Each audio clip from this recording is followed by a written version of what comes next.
About 2 weeks ago, I released a video called My 7 Favorite Knitting and Crochet Books. And in that video, I got a comment. The comment went something like this.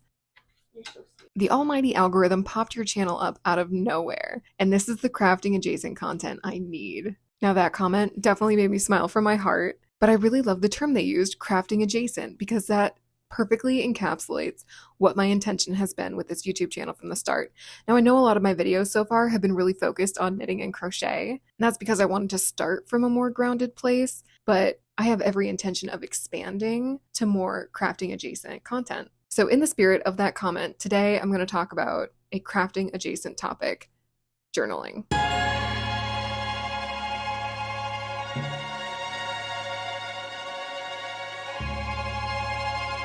Up until 2018, my journaling experience had been limited to buying really cute journals, filling in 3 pages, swearing I'm going to do it every day, and doing it for like a week. I decided to take control of my life. I had a very unusual circumstance that led to me accidentally forming the habit of journaling. In 2018, my then boyfriend, now husband, and I lived thousands of miles away from each other. And I won't get into it now because it's a long story, but essentially the only way we could communicate for several months was through letters. We wrote each other letters. Letter number 8. Letter number 33. I wrote him a letter every day for like 4 months, and they were long letters, multi-page. And eventually, we both had access to our phones, and we were able to text each other and no longer had to communicate through letters, which is romantic, but also a very inefficient method of communication. I actually have one of the letters framed up here. So I got used to writing a lot every day, and when I was done, I kind of missed it. And so I immediately bought a journal, and I started writing letters in that journal with no intention of sending them to anyone, and I really enjoyed that. But after about 2 years, I got kind of bored of that. The way that I started journaling completely evolved to the point where I am now what I would call a multimedia journaler.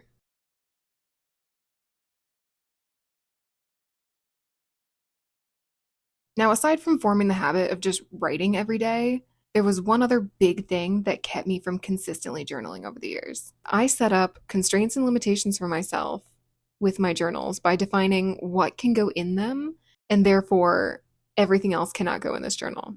For example, some people, myself included, start journaling with like a gratitude journal, and you write your gratitudes in it on a daily basis, and that's great. But then I also had a book journal for tracking the books I was reading, and a crafting journal, and a diary journal, and each of them had about 5 pages written into them before I gave up. And that method works for a lot of people, having different journals with very specific purposes for different things. It works for a lot of people. It does not work for me, and it's not compatible with the way my brain works. What finally worked for me was multimedia journaling. Once I removed the constraint of this journal is for writing diary entries only, this journal is for writing gratitudes only. Once I got rid of those constraints, I had this immense freedom to just explore creatively. Pippin, it's so unsafe for you to be there. Not a survival instinct in her. So once I removed that constraint and just said, screw it, I'm going to put whatever I want in this journal. It can be drawings, it can be book reviews, it can be photos. I was worried that that would be too chaotic of a system, but I'm in love with that. I'm never turning back. That's all I'm ever going to do. This has all been a thinly veiled excuse to show off my journal collection. So the first journal I filled up, I bought at Michael's, which is a craft store in the United States if you're not from here. Honestly, it's a good, inexpensive option, and they always have sales, so you can get them for cheaper. Anyways, I was weirdly into all of my journals matching for 1, 2, 3, 4, 5 journals. And it took 5 for me to finally be like, all right, I'm either going to fully commit to only ever buying these journals from Michael's, or I get to start mixing it up a little bit. Thank goodness I started mixing it up a little bit. I was so worried it wasn't going to look perfect and they were going to be different heights and slightly different sizes, and none of that matters. But I am officially over these. Some that I've really liked are thin journals because they're so satisfying to fill up because you can fill them up so quickly. This one is 64 pages and it took me 3 weeks to fill up. I also really like the binding method they used on this because you can fold it open pretty aggressively in order to have it lay flat, and it's not going to crack the spine. Another thin journal, but with a different binding method. The spine on this one basically fell apart and the cover's falling off. So it's seen some wear and tear, but also I do not treat my journals gently. They get abused. This one was an experiment, and I learned a lot from it. It is a lot narrower than a lot of my other journals. Yeah, you can see compared to the one behind it, it's really hard to hold this one open. But it's really cute and covered in black cats. On to the flat lays. I have 3 flat lay journals, and they are my absolute favorite for writing in. I have 2 from the same brand, and I love that you can just open it to any page and it lays completely flat. Why don't all journals do this? I don't understand. So flat. As far as cover art goes, this was the first really nice looking journal that I got. I love the cover art. It's so moody. This is another flat lay from a different brand, and it's kind of fraying at some of the edges, and it got pretty dirty pretty fast. I mean, it still looks nice. I don't know if you can see on camera. It's got some dirt really rubbed in there. It is another flat lay. I would totally buy from this brand again because I don't mind my journals looking weathered. I think that is kind of a fun part of them looking aged. On to the prettiest of my journals. These are not flat lay, but they do lay fairly flat on their own, which I really like. And they have a thicker, this one's actually empty. I haven't written this one yet. It has really wide ruled lines from a journaling standpoint. I love that I can just fill up pages very quickly. Journaling is not about filling up a journal quickly, but it is satisfying.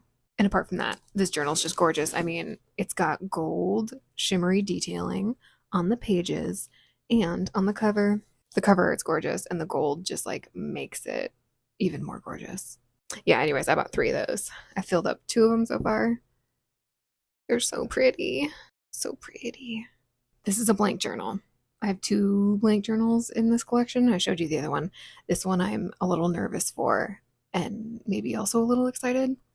Well, the cover art is fantastic. The inside is blank. There are no dots. There are no lines and no rules. I don't know if I can handle that much freedom. Okay, and the last one is my absolute favorite. It's the one I'm using right now. I'm halfway through it. But the cover art, not only is it shiny, it's by this artist that I will flash up on the screen. They have some amazing artwork, and I just love what they did with this. It's so beautiful. Look at that. Look at that thick woman listening to some amazing music, walking her dog. She is such a vibe. She's so stylish and so happy. This was on sale for $2, and I should have bought more. I want to display this somehow, to watch 2 older women try to feed an angry dog a treat, and to also get to see the woman I want to be when I grow up. There are a bunch of really obvious places to buy journals, like regular bookstores. Online, Amazon is probably where a lot of people get their journals now. But some places that people should probably consider a little bit more. Etsy, they have customizable journals on there. There are plenty of people that sell customizable journals where you can put your name or a title on the front cover, and they look so cute. I cannot wait to get one. But I do have a rule. I'm only allowed to have 3 journals that are not filled up at a time. Otherwise, my collection will just get too big. And then used bookstores have so many beautiful, unique journals for really inexpensive, as well as thrift stores in general. Sometimes you can find one. And then friends. Do you have a friend that got really into journaling for 5 days and then gave up, and they have journals that they're getting rid of? You just rip out the extra pages and you take that for yourself. I have done that, and it's how I've gotten some of my cutest ones. There's actually one right behind me. This is one I have yet to fill up, but it was my husband's. It's real bound leather. I have no idea where he got it. It's so magnificent. Again, it needs to be displayed, but he had only written in 3 pages of it and was like, I'm going to get rid of this. Do you want it? It's yes. Yes, I do. Maybe I'll be brave in 2024 and I'll try to fill up these. These will probably be the only 2 journals I fill up in 2024. I think I usually fill up anywhere from 3 to 5 journals a year. But honestly, even if I just filled up 1 in a year, I'd still be pretty proud of that. That is one thing that I'm glad I do really well is I don't beat myself up if I go days or even weeks without journaling, and I just have this understanding with myself that I will get back to it when I want to, and that's okay, because punishing myself for not journaling isn't going to make me want to do it more. I'm going to give you a sneak peek into some of my journals. And I'm also going to cover up some of the more sensitive information with this tiny, adorable journal. Sketches and doodles. I like low stakes doodling in my journals, knowing that no one's going to see it except for all the people I show on the internet. Quotes. I love putting quotes in my journal. I love painting to make them look extra special, or doing little sketches around them, or literally just writing them out. A bunch of stickers. Sometimes I want to journal and I don't want to think or put effort into anything, and so I will just put a ton of stickers on a page. Vision boards. I love a good vision board. They take a little bit of effort to do, a little bit of time, depending on the vision board, but oh my goodness. I love looking at them. I love going back to my previous journals and looking at all my different vision boards. I've done some for knitting, for crafting, for envisioning what my dream house will look like. Photos. I have a bunch of photos and I feel no need to put them on social media, and I want to put them somewhere, so I put them in my journal. Finished projects. I try to be good about this one actually. I do try to track most of my finished projects, and I try to write down as much information about them as I have the energy to do. It's nice because when I want to recreate certain projects or try something again, I can look back at previous mistakes, or I can look at what yarn I used for a project and what needle size worked best for that.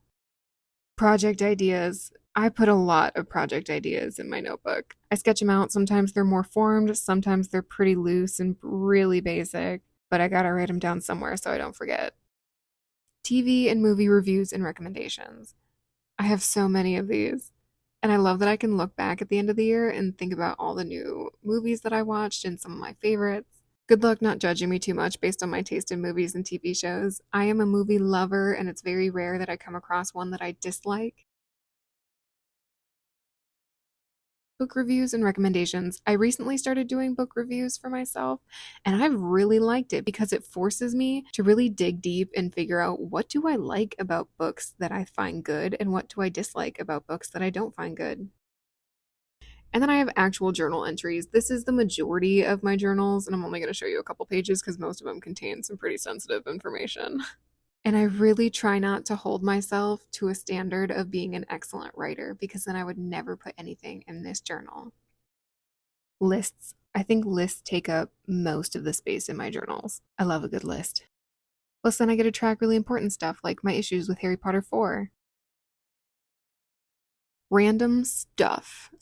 Sometimes when big world events happen, I try to write them down in my journal too and talk about how I responded to them and how society responded to them.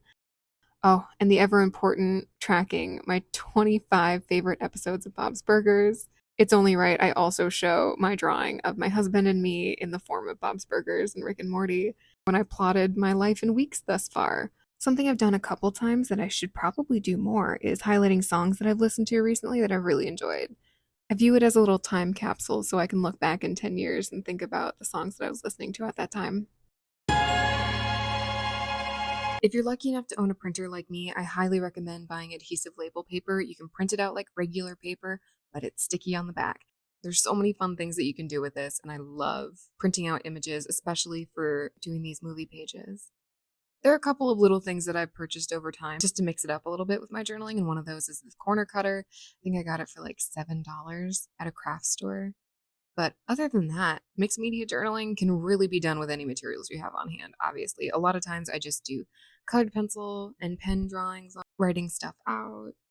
I appreciate with journaling that I can invest as little or as much as I want into it, and I'm still going to be pretty satisfied with this hobby.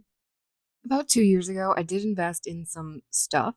I think I spent like $50 total, and I just bought a huge bulk pack of assorted scrapbooking supplies, and it came with a bunch of stickers, some pieces of like scrapbooking paper, and then I also bought a pack of multicolored washi tape. I think it was like $5, and I got 10 different colors in it.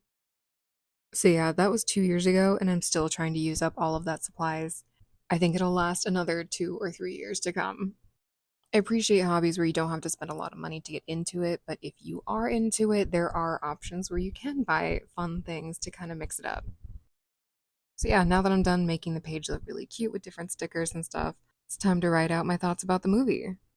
For anyone that hasn't seen A Haunting in Venice, I'll give you a couple pieces of information and you can decide if it's for you or not, because I highly recommend it, but only for certain people.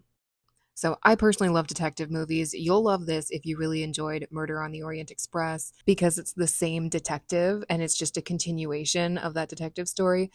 The movies are pretty standalone and it's not like a sequel, but it is the same detective. It also has a somewhat similar vibe to Knives Out or The Glass Onion. It's just a really beautiful shot detective story. And what was really cool about this one, because it was released around Halloween time, is they added a really spooky aspect to it that they haven't done in any of the previous movies with this detective before.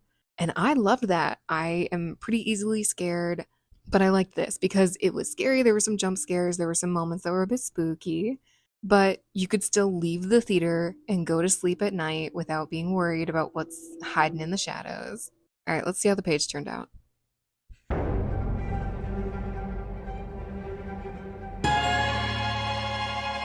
Journaling is such a personal thing. I'm not going to sit here and claim that this is the best way to go about it.